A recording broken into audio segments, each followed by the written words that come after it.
of two. One team will go with one eyeball, the other team will go with the other eyeball. The Miami-Dade Police Department's tactical narcotics team, known as TNT, targets drug sales on the streets.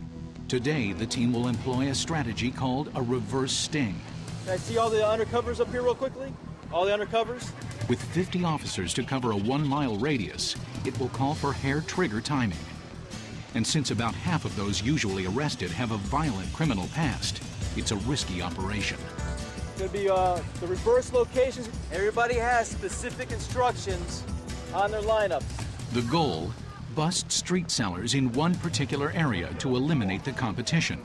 This will force buyers to seek narcotics at a drug hole taken over by TNT, where an undercover officer will pose as a seller. It's three-story apartment complexes lined up.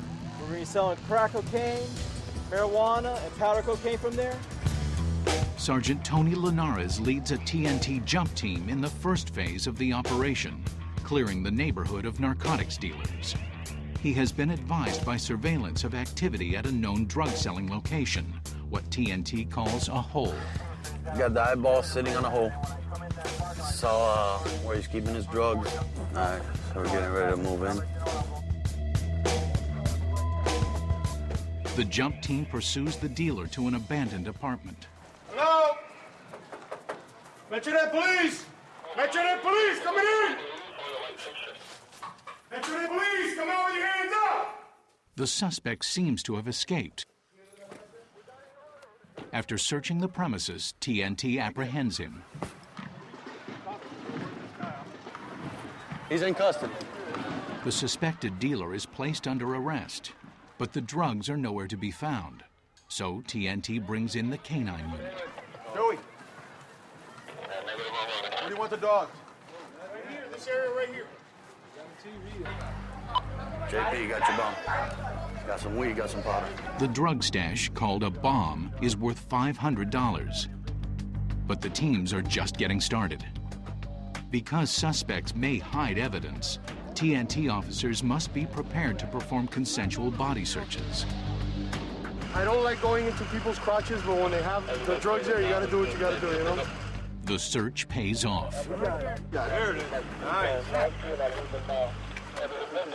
Hey, bling bling, nice bomb, nice bomb. More of a man than I am. Good job. 25 rocks. No, a little more, like 30 rocks and like 30 rocks and like 3 of powder. While one team continues to shut down as many sellers as they can find. All right, this is it. Sergeant Linares and several others descend on the reverse sting location, a drug-infested apartment building. They've got to round up the sellers to set up their own undercover drug hole. Right there, red stroke, red pants. Red pants, right there, red pants. You never know what to expect. You're always getting into stuff. You're always running after people. And, you know, it's an adrenaline rush that I guess most of us live for. He dropped the bomb downstairs as soon as we ran. TNT flushes out one of the dealers, but they still need to find the stash. Wait, last, the one on the bottom, first floor, he threw something downstairs. He threw the narcotics here. With canine help, the officers find not just one, but 2 bombs. You know how much dope was in there in cash? Yeah. We recovered the undercover money. Beautiful. So No, it worked out perfect. Oh, perfect. Perfect, Done. perfect. A bunch of bags of crack rocks. This is all cocaine, more powder. The street value of the bust, almost $10,000 worth of crack, powder cocaine, and marijuana, along with almost $1,000 in cash. They also discover what looks like a crude accounting ledger. Where they're writing down what they're selling, how much, who has each one, how much money they're making. As you see here, right here is $1,830. That could be in a day. Your cashier. And more notes they have, what their street names and how much they're getting paid, how much money, how much narcotics is gone from what they have. Usually what it is it's a main person who delivers the narcotics to them. And they have to keep track of how much they sell so the main dealer doesn't get ripped off. That's all right. You taking a ride today, baby? Perhaps the biggest take is the drug dealers themselves. Each could face up to 10 years in prison or reduce his sentence by providing information on the next level of distributor. That's why we like to, when we arrest them, get them under contract where we can work up to get the supplier and go as high as we can. I can never understand why these little guys would risk their freedom and their life to make money for someone else. The neighborhood is swept clean. With the competition eliminated, it's time to bait the trap.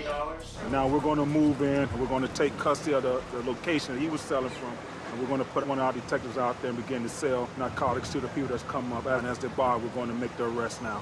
So we're going to assume the role of the drug seller right now. The procedure is simple. An undercover officer poses as a dealer in a hallway, while a two-man jump team is poised within striking distance in the adjacent apartment. The seller makes a transaction at a location, and immediately following the exchange of money for drugs, undercover officers make an arrest. When the suspect makes the buy, the undercover cop signals his fellow officers on the other side of the door with the word straight. Straight? All right.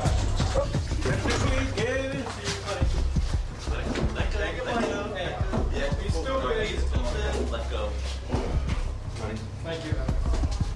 The job of the undercover officer posing as the dealer is both crucial and dangerous. He or she standing out there unarmed, holding narcotics, won't know what this person may do, and he's going to have to defend himself without a weapon or do without to survive. The TNT squad does have one major advantage over the buyers, the element of surprise. They've just purchased narcotics. They think they're going to get high. Also, boom. They're grabbed and they're in custody. Here, let me take this off. It does catch them by surprise, and that certainly adds to our effectiveness when they don't know what's going to happen, and we can take action. It takes away some of the element of danger.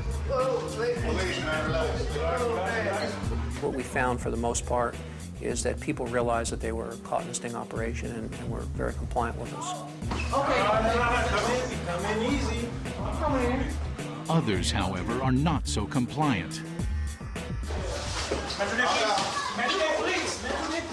Get down. Get down. Something in his hand. What is in his hand? Watch his hand. Turn over. Turn over. You all right? Y'all need to watch this shit up because you're going to break your neck in here, man. Y'all need to get this. Don't